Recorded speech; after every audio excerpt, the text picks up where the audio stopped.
Good morning students. हमने पिछली video में क्या पढ़ा था, इम्प्रूवमेंट इन फूड रिसोर्सेज के बारे में।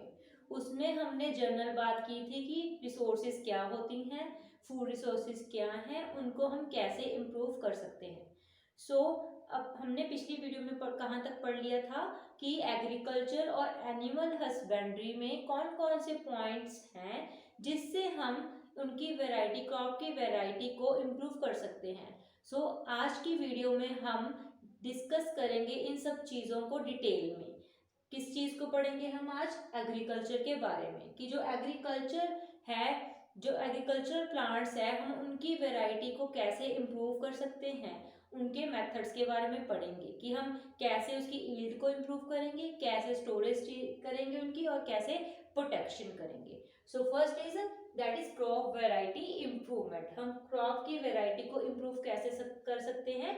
Through hybridisation. हाइब्रिडाइजेशन का मतलब क्या होता है? जब हम किसी भी दो प्लांट्स को कंबाइन करके एक नया प्लांट बनाते हैं। जैसे फॉर एग्जांपल हम लेते हैं कि ये ए प्लांट है और ये कोई बी प्लांट है।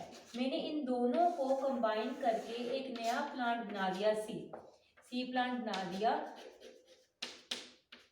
जिसमें इन दोनों की क्वालिटीज हैं।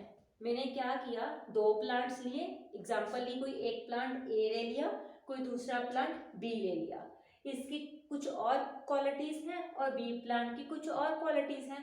मैंने इन दोनों को क्या कर दिया, हाइब्रिडाइज कर दिया। हाइब्रिडाइज मीनिंग कंबाइन कर दिया। इन दोनों को कंबाइन करने के बाद जो मेरे को डिजायर्ड प्लांट मिला, उसमें क्या होगा, इन दोनों प्लांट्स की क्या होंगी, क्वालिटीज होंगी। इसका मतलब क्या हुआ, जो नया प्लांट हमें मिला हाइब्रिडाइजेशन के बाद, वो क्या होगा, उसकी क्वालिटीज क्या होंगी, अच्छी होंगी, क्योंकि इन दोनों की क्वालिटीज आ रही है उसमें।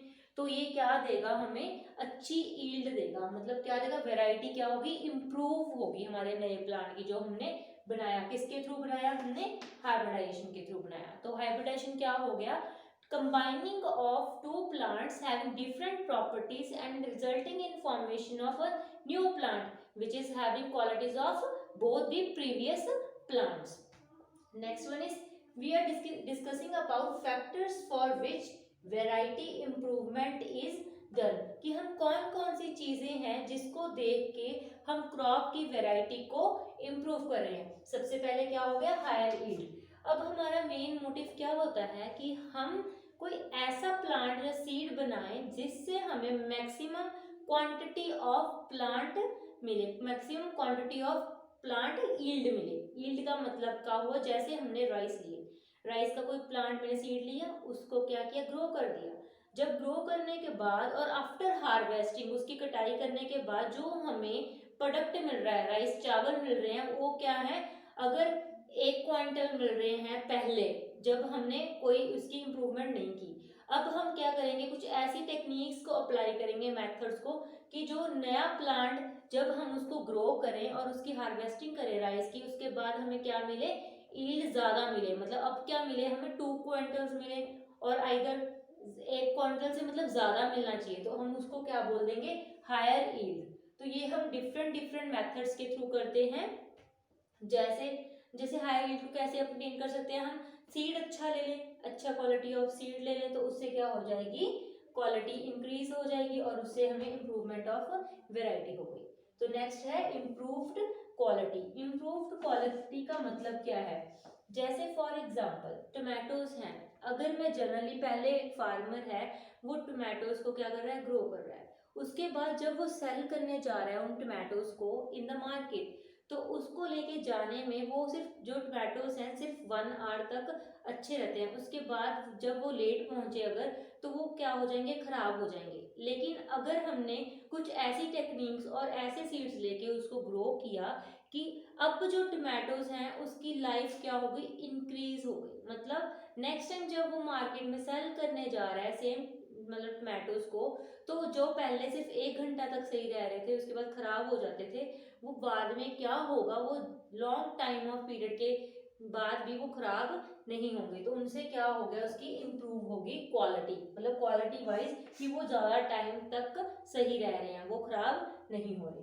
तो next is biotic and abiotic resistance. So biotic and abiotic resistance का मतलब क्या हुआ कि हम बायोटिक मतलब लिविंग थिंग्स से भी प्रोटेक्ट हो जाए वो प्लांट, रेजिस्टेंस हो, और एबायोटिक मतलब लाइट टेम्परेचर इससे भी हो। तो हम क्या करेंगे कि ऐसा प्लांट बनाएंगे कुछ टेक्निक्स को अपनाकर कि जिन पे ये चीजें हैं वो इफेक्ट ना करें उसे। Next is change in maturity duration. इसका मतलब क्या हुआ, जैसे पहले कोई प्लांट था उस वो जब हम ग्रो कर रहे थे तो वो लेता था 6 मंथ्स ग्रो होने में, पूरा मैच्योर प्लांट बनने में कितना टाइम लग रहा था उसको, 6 मंथ्स लग रहे थे। लेकिन हमें इम्प्रूव करने के बाद एक ऐसा प्लांट मिला जब हम उसके सीड्स को ग्रो कर रहे हैं तो वो जल्दी मैच्योर हो जाता है, मतलब जिसको पहले 6 मंथ्स लग रहे थे अब वो 3 मंथ्स में क्या हो रहा है, मैच्योर हो रहा है। तो अब हम उसको 3 मंथ्स में क्या कर सकते हैं, हार्वेस्ट कर सकते हैं और हमें ईल्ड मिल जाएगी। तो उससे क्या हुआ, उसका मैच्योरिटी जो ड्यूरेशन है वो क्या हो गया, बढ़ गया। मतलब बढ़ने का मतलब क्या हुआ कि अच्छा हो कि वो अब कम टाइम में क्या हो रहा है, मैच्योर हो रहा है। वो सेम प्लांट जो पहले 6 मंथ्स ले रहा था अब कितना ले रहा है, वो 3 मंथ्स ले रहा है। So next is wider adaptability. Wider adaptability का मतलब क्या हुआ है कि जैसे हम जानते हैं कि अगर हमें कॉटन को ग्रो करना हो तो वो जनरली किस में ग्रो होती है, ब्लैक सॉइल में ग्रो होती है। लेकिन वाइडर एडेप्टेबिलिटी मतलब वाइडर का मतलब कि ज्यादा रेंज में, मतलब अगर ऐसा कुछ मतलब प्रोड्यूस हो जाए कि वो जो कॉटन है अब ब्लैक सॉइल की जगह एल्यूवियल सॉइल में भी ग्रो हो जाए और उसके अलावा डिफरेंट टाइप्स ऑफ अलग अलग सॉइल्स में वो क्या करे, ग्रो होने लग जाए, तो उसका मतलब क्या हुआ, उस प्लांट की क्या होगी, वाइडर अडेप्टेबिलिटी होगी। सो हमने अभी तक क्या पढ़ा, क्रॉप वैरायटी इंप्रूवमेंट के बारे में पढ़ा कि हम क्रॉप की जो वैरायटी है उसको कैसे इंप्रूव कर सकते हैं, थ्रू हाइब्रिडाइजेशन, जिसमें हम एक से ज्यादा प्लांट्स को कंबाइन करेंगे और जो हमें डिजायर क्वालिटी ऑफ प्लांट मिलेगा उसमें उन दोनों की क्वालिटीज होंगी।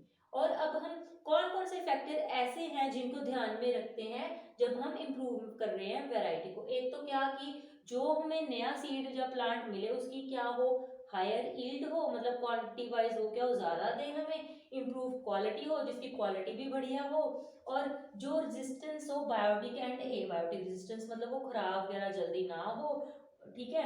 और नेक्स्ट क्या होगा, चेंज इन मैच्योरिटी ड्यूरेशन, मतलब अगर किसी प्लांट को ग्रो होने में, पूरा मैच्योर होने में टिल हार्वेस्टिंग, उसको अगर ज्यादा टाइम पहले लग रहा था अब कितना लगना चाहिए, कम टाइम लगना चाहिए। वाइडर अडेप्टेबिलिटी, इसका मतलब क्या हुआ कि अगर कोई प्लांट पहले सिर्फ एक सॉइल में ग्रो कर रहा था, हाइब्रिडाइजेशन करने के बाद, क्वालिटी क्रॉप वैरायटी इंप्रूवमेंट करने के बाद ऐसा कोई हमें प्लांट मिल जाए जो एक से ज्यादा सॉइल में क्या कर रहा है, ग्रो कर रहा है। सो ये था क्रॉप वैरायटी इंप्रूवमेंट के बारे में। अब हम नेक्स्ट पढ़ेंगे क्रॉप प्रोटेक्शन प्रोडक्शन इंप्रूवमेंट, कि अब हम किसी क्रॉप की प्रोडक्शन को कैसे इंक्रीज कर सकते हैं, इंप्रूव कर सकते हैं कैसे। फर्स्ट, प्लांट न्यूट्रिशन, जैसे हम लोग कुछ हमें क्या है, सरवाइव करने के लिए क्या चाहिए होता है, फूड चाहिए होता है, वैसे ही जो प्लांट्स हैं वो सॉइल से क्या करते हैं, डिफरेंट न्यूट्रिएंट्स को लेते हैं। जैसे ये क्या है, कुछ नाम दिए हुए हैं, these are the names of some of the nutrients which plants take. Example, carbon, oxygen, hydrogen, nitrogen, phosphorus, potassium, calcium, magnesium, iron, manganese, zinc, copper, molybdenum and chlorine. ये सब न्यूट्रिएंट्स क्या हैं, these are nutrients which are needed by the plant. अब ये जो nutrients हैं इनमें से जो ये वाले अब ऊपर वाले हैं जो मैंने सर्कल किए, ये न्यूट्रिएंट्स क्या है, मैक्रो न्यूट्रिएंट्स। मैक्रो का मतलब क्या होता है, लार्ज। मैक्रो का मतलब क्या होता है, लार्ज। तो इससे हमें क्या पता चला कि वो न्यूट्रिएंट्स जो प्लांट को ज्यादा क्वांटिटी में चाहिए होंगे।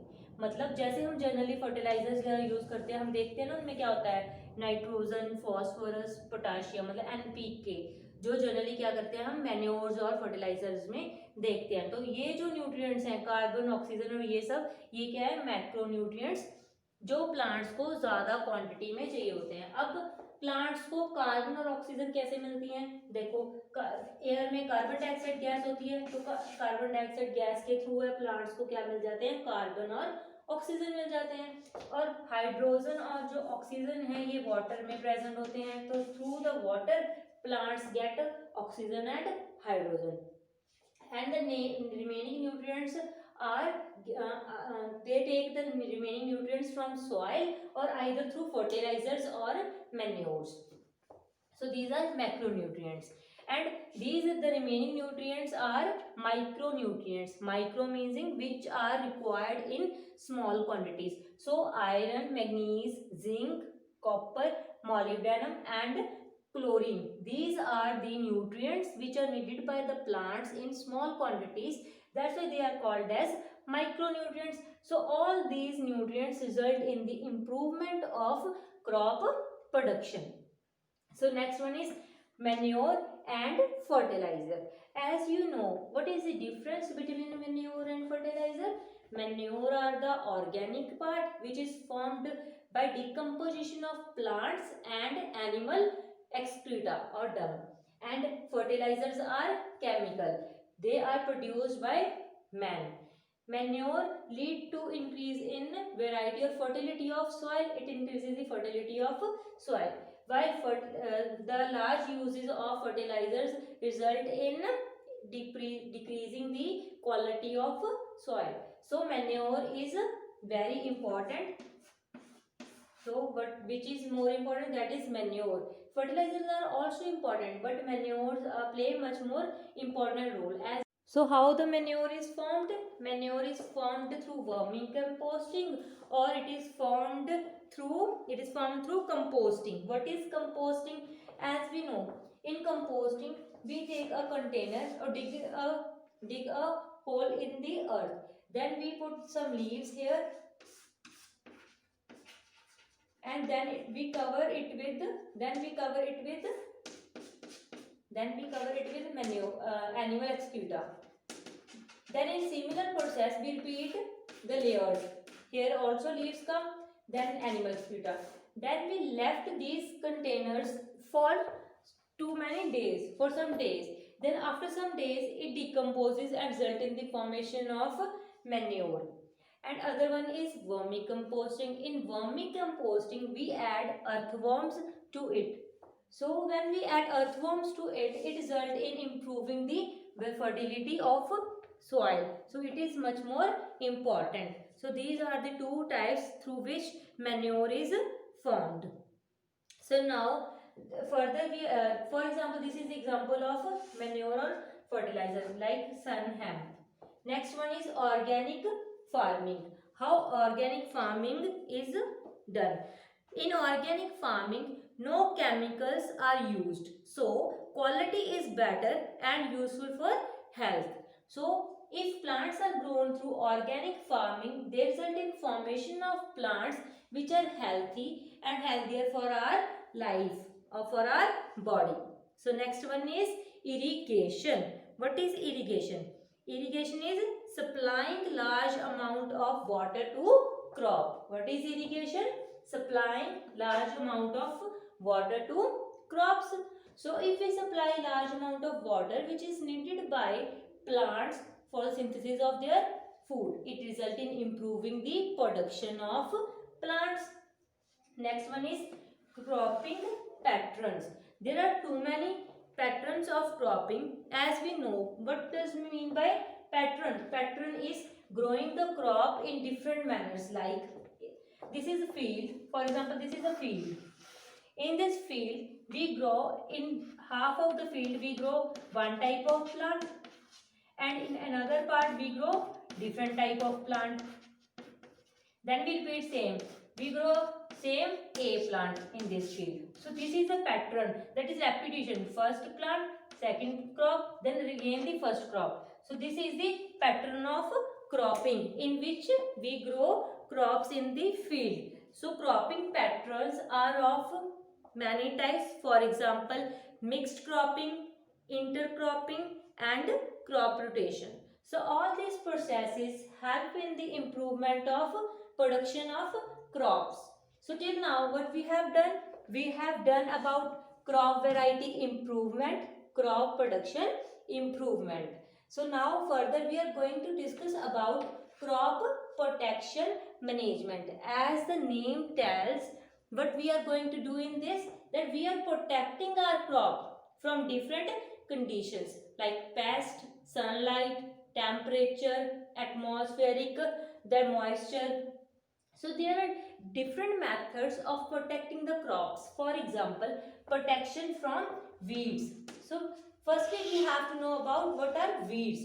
Weeds are unwanted plants which grow by their selves. So ऐसे प्लांट्स जो अपने आप ग्रो हो जाते हैं, जो हमें नहीं चाहिए होते हैं, अनवांटेड होते हैं, वो साथ में क्रॉप के ग्रो कर जाए, उन्हें हम कहते हैं weeds.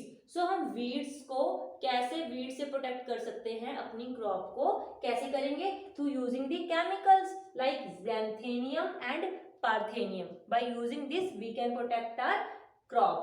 Next one is pest control. How we can protect our crop from pest? By using different types of pesticides. Next is disease. Some crops that is कुछ ऐसी क्रॉप्स होती हैं जिनको क्या लगती है, डिजीज लग जाती है. अब हम उनको कैसे प्रोटेक्ट करेंगे?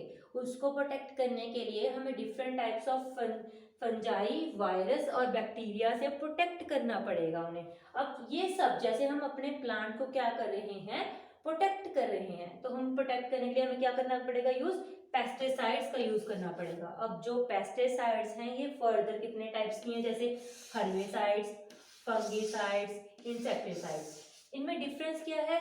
जैसे हर्बिसाइड्स हैं जो वो हर्ब्स से प्रोटेक्शन करेंगे, जो अनवांटेड प्लांट्स हैं जैसे वीड से. फंगिसाइड्स फंगस से प्रोटेक्ट करेंगे प्लांट्स को. इंसेक्टिसाइड्स इंसेक्ट्स से करेंगे प्रोटेक्ट प्लांट्स को. जैसे इंसेक्ट्स कैसे हो गए, जो हार्म कर रहे हैं हमारी प्लांट को, उनसे प्रोटेक्ट करेंगे. The last point is storage. अब हम क्या करेंगे, अपने प्लांट को, जो क्रॉप है उसको क्या करेंगे, स्टोर करेंगे.